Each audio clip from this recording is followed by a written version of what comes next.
लड़का young fit physically fit लड़का पहाड़ पे जल्दी चढ़ेगा, गोली बढ़िया चलाएगा कि हम 32 साल का युवा रखेंगे उसको चलाएगा। और ये कांग्रेस ने भी समझा, लेकिन उनके अंदर इतना विजन नहीं है, देश के प्रति सोच नहीं है, सेना के प्रति सोच नहीं है। अग्निवीर योजना को लेकर राजनीतिक तौर पर बातें लगातार चल रही हैं। राहुल गांधी ने आरोप क्या लगाया, बीजेपी के लोग जब से आरोप लगा है तब से सफाई देने में लगे हुए हैं। आज झारखंड में जो सैनिक प्रकोष्ठ है उसके संयोजक जो हैं कर्नल साहब, वो इस विषय पर अपनी बात रखने के लिए हमारे साथ हैं। आप ये बताइए, सबसे पहले आपने तकनीकी तौर पर जो कहा अग्निवीर योजना को, अगर 3 सवाल आपसे करूंगा, संक्षेप जवाब चाहिएगा। अगर उसको बहुत तकनीकी तौर पर देखें तो अग्निवीर योजना क्या है जो बहुत अच्छा है?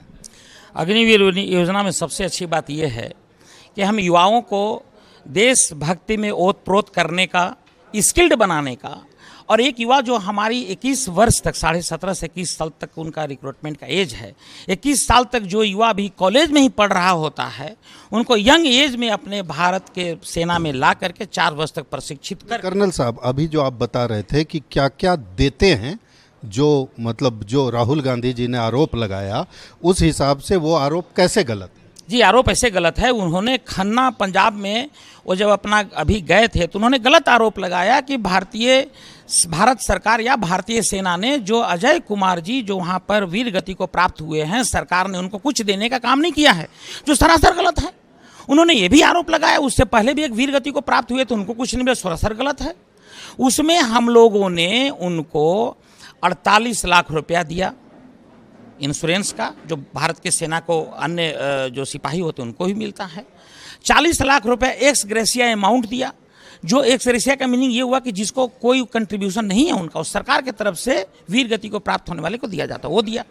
आर्मी वेलफेयर एसोसिएशन एक हमारे यहाँ है, उसके तरफ से उनको कुछ पैसा दिया गया। कुल मिलाकर कितना? 1,65,00,000 रुपया उनको मिला।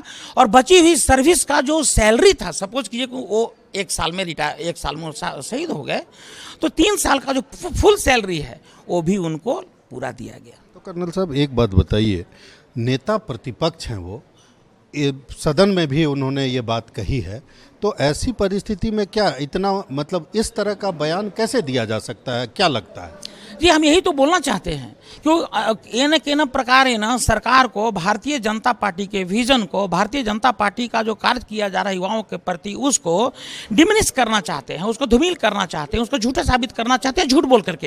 ये तो डॉक्यूमेंट्री है सर, आप भी चलिए, मैं फ़ोन नंबर दे सकता हूँ अजय कुमार जी के माता जी का, पिताजी का, बात कर लो, उनको पूरा पैसा मिला है कि नहीं मिला है। वो जो स्टेटमेंट दिए हैं अभी पार्लियामेंट में, वो आप स्टेटमेंट, आप तो पत्रकार। कर्नल साहब एक अंतिम सवाल है, क्या देश आज़ाद हुए इतना साल हो गया, 7 दशक से अधिक हो गया, ये अग्निवीर योजना का जो विज़न है ये बीजेपी के ही मन में आया और किसी को जवान सेना नहीं चाहिए थी? नहीं, जवान सेना सभी को चाहिए थी, उनके मन में नहीं आया, इसके लिए मैं तो उत्तरदायी तो नहीं हूँ, हमारे मोदी जी तो उत्तरदायी तो नहीं है। हम लोगों के मन में ये विचार आया 1999 में, जब कारगिल की लड़ाई चल रही थी, और जब हमारा जो युवा, जो एक एवरेज बताया आपको 32.5 साल अभी है हमारे भारतीय सेना का, जिसको हम घटा के 26 साल करना चाहते हैं। आप बताइए सर, एक लड़का यंग फिट फिजिकली फिट लड़का पहाड़ पर जल्दी चढ़ेगा, गोली बढ़िया चलाएगा कि हम 32 साल का युवा रखेंगे उसको चलाएगा? ये तो आपके लिए मैं प्रश्न छोड़ता हूँ सर। लेकिन हम लोगों ने ये बात को समझा, और ये कांग्रेस ने भी समझा, लेकिन उनके अंदर इतना विजन नहीं है, देश के प्रति सोच नहीं है, सेना के प्रति सोच नहीं है, इसलिए उसको इंप्लीमेंट नहीं कर पाए। हम लोग इसको बढ़िया से समझे, हम लोगों ने इसका इंप्लीमेंटेशन किया।